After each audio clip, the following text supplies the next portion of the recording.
បាទជំរាបសួរពុកម៉ែបងប្អូនវិលមកកាន់ Channel បស្រាយសុបិនសាជាថ្មី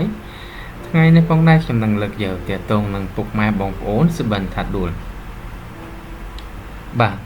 ប្រសិនបើជាពុកម៉ែបងប្អូនសុបិនថាខ្លួនឯងដួលចុះនៅក្នុងរដៅឬក៏ក្នុងលូទឹកស្អុយផ្សេងៗនោះហើយក៏ប្រវាស់ប្រវាល់ឡើងមកវិញបានទំនាយទាយនៅក្នុងសុបិនដូច្នេះថា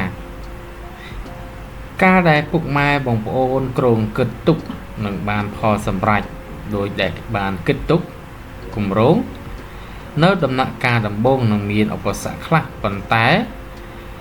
ត្រូវតែអត់ធ្មត់និងព្យាយាមទើបបានទទួលផលតបស្នងមកវិញយ៉ាងប្រសើរបាទតើតើនឹងពុកម៉ែបងប្អូនសុបិនថាដួលឬក៏ធ្លាក់ទៅក្នុងរដៅក្នុងលូផ្សេងនោះគឺទំនាយទាយថាការគិតទុកនឹងបានផលសម្រេចប៉ុន្តែត្រូវជួបឧបសគ្គដំបូងត្រូវអត់ធ្មត់ព្យាយាមទើបបានទទួលផលសម្រេចយ៉ាងប្រសើរផងដែរតើតើនឹងលេខសំណាងសម្រាប់អ្នកសុបិនវិញនោះគឺលេខ04លេខ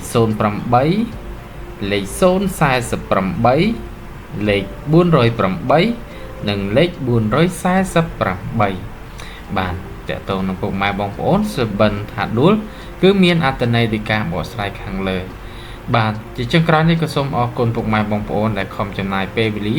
ដ៏មានតម្លៃតាមដានសម្រាប់ Channel បកស្រាយសុបិនពីដើមរហូតដល់ចប់ជាចុងក្រោយនេះក៏សូមជូនពរពុកម៉ែបងប្អូនជួបតែសំណាងល្អគ្រប់គ្នាសូមអរគុណ